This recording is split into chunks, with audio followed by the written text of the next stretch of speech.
Let's talk about it.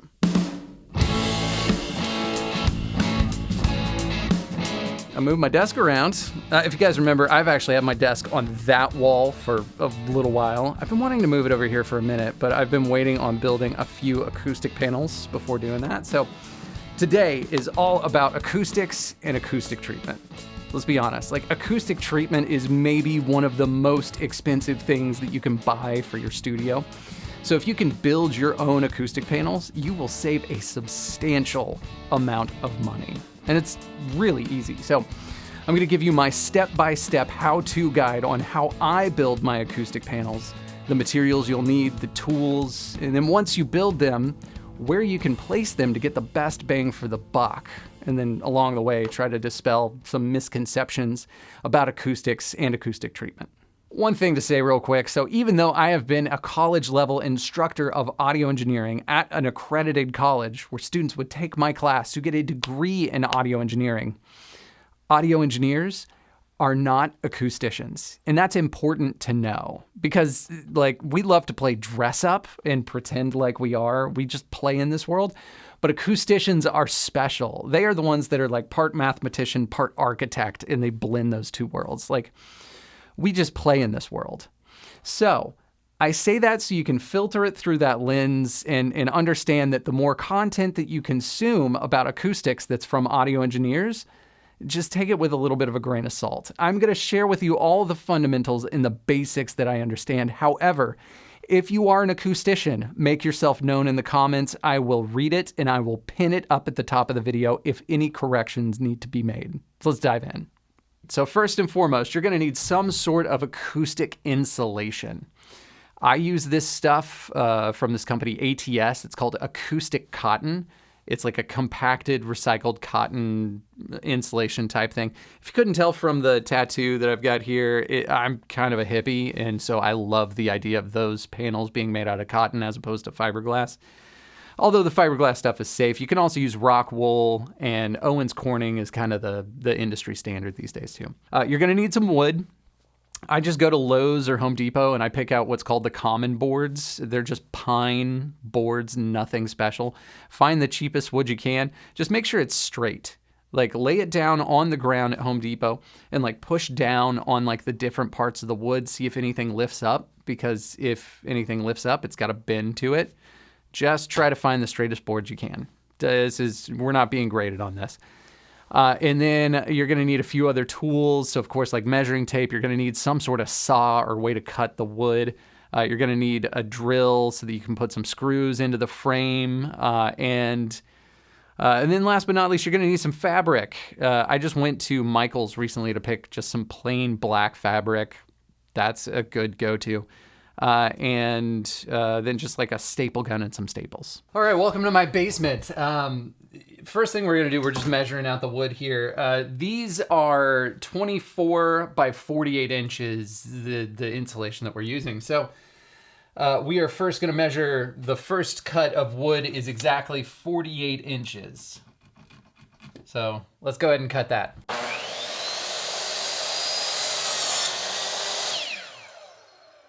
Okay, so now that we got all the 48-inch cuts done, let's actually measure out the next cut, which is 25 inches, which is gonna go across the top.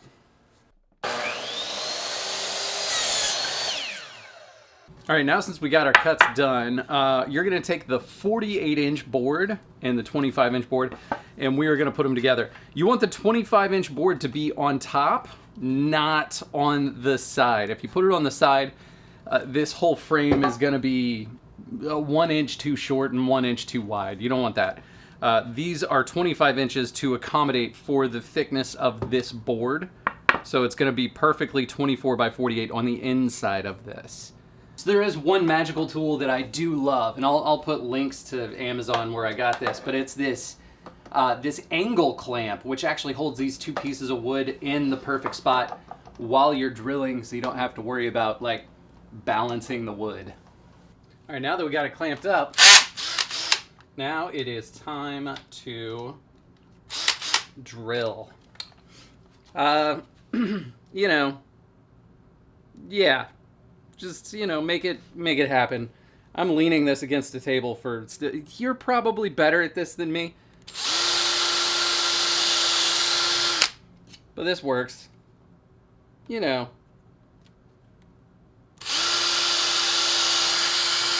Like with many things in DIY, it's fine. It doesn't have to be perfect. Once you get your holes drilled, it's just sending a few screws in, and I mean, it's basic stuff. So don't get too nervous. My leg's on it. It won't move.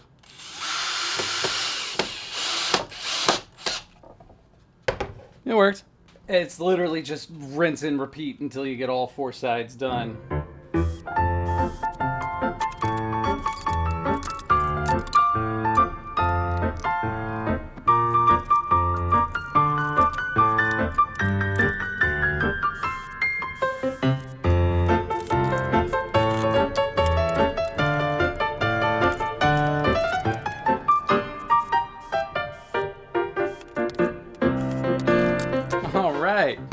If you follow my instructions carefully, you should have made a box. And these are actually a lot sturdier than you might think they are. They're not super wobbly.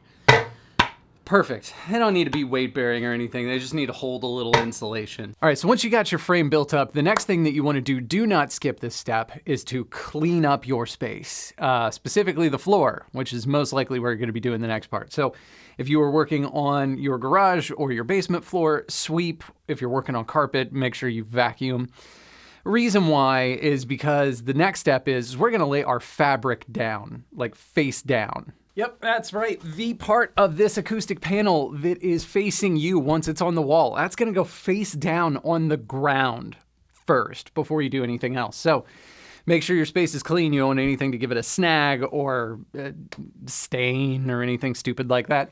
I've had to reface these things before. It sucks. It's no fun. So prevent that from happening. Now, once that fabric is down on the ground, you're going to put your frame on top of that fabric, and then you're going to fill that frame with the insulation. If you've built your frame correctly, the insulation should go in without much convincing. It sometimes will be a tight fit, but it should go in there pretty easily.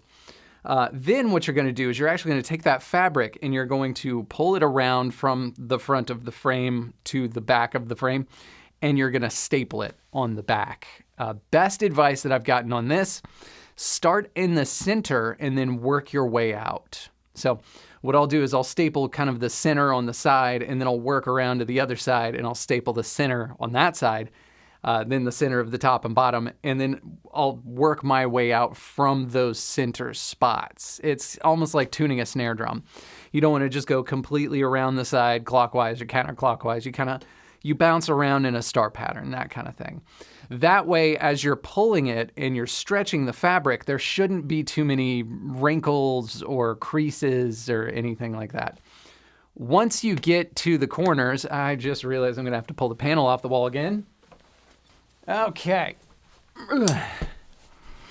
Okay, for the corners, just make it as pretty as you can. I kind of pull it across and back, and then I staple it down back there, knowing full well that no one is ever going to see the back of this panel. So this part, it can be a little frilly. It doesn't need to be perfect. Again, we are not getting graded on this. Then on the back side, I like to put another piece of fabric on the back. And then I like to put a 2x4 with just one screw on each side, 2x4 on the back, and then that's what I use to mount it. And then when I mount it on the wall, I literally just put a few screws in the wall and then let this like rest on the screws. It's fine. It doesn't need to be pretty. I mean, you should probably use drywall anchors, to be totally honest, but I mean, it's fine. Okay, so once you've got your panels built up, the best first place where you get the most out of those panels, in my opinion, is going to be first reflection points. And so what do I mean by that? When you're listening to your speaker, it's not just going straight to your ear, right? It's also going to scatter in multiple directions. And one of those directions is going to be the walls that's immediately to the left and right. And that audio is going to bounce off the wall before it gets to your ear and mix with the audio that goes straight to your ear. And what can that cause? Muddiness, so a lack of clarity and detail and nuance. Your stereo image can get a little muddled up. Phase problems can happen as well. So in my opinion, the left and right walls are probably your best bet for the first set of panels. You also have a reflection point that's also coming off of the ceiling and back down to you. All right, I swear to God, if you do not like this video, that's okay, you don't have to like it, but it would be nice if you did. Like and subscribe to the channel while I'm doing all this work. Okay, a cloud is just an acoustic panel, but it's just suspended from the ceiling. I use this like galvanized steel picture hanging wire. It works like a champ. And then I got these hooks off of, well, actually, I think that was Home Depot as well. But I'm sure there's some on Amazon. I'll look. If I find something, I will post the links down below. There we go. But that way, it's suspended in air. And that not only helps with the first reflection point, but if you separate your panel from the wall, it actually helps with bass buildup a little bit more too. So that's a nice little extra benefit. One quick thing to note, I know those are only 2 inches thick. Generally speaking, you want your panels to be 4 inches of thickness or more.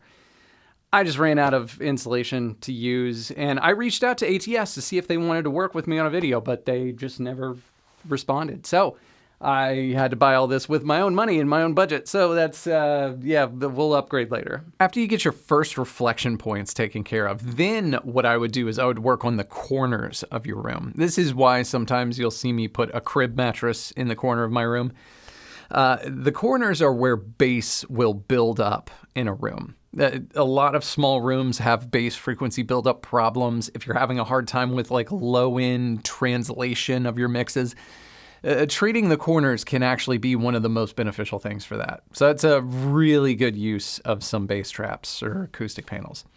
After you get that done, then I would put the behind the listening position. So as you're sitting there listening to your mix, like panels behind you, that's probably the next best place. And then once that's done, then I would put panels on the front wall, kind of behind the speakers. To me, that's kind of the order of operations to where you get the most out of your panels. With all this being said, I know that there are some people that will not want to build their own panels. So down below, I will link some acoustic treatment that is legitimate acoustic treatment. It's not like the little foam wedges or anything. It's good acoustic treatment, and it is decently cost effective. Doing it yourself is always going to be cheaper, but these are not bad. So for those that just have no interest in building panels, there you go. You have access to those. If you buy through the links, it also gives me a little kickback to the channel. So thank you in advance for anybody who does.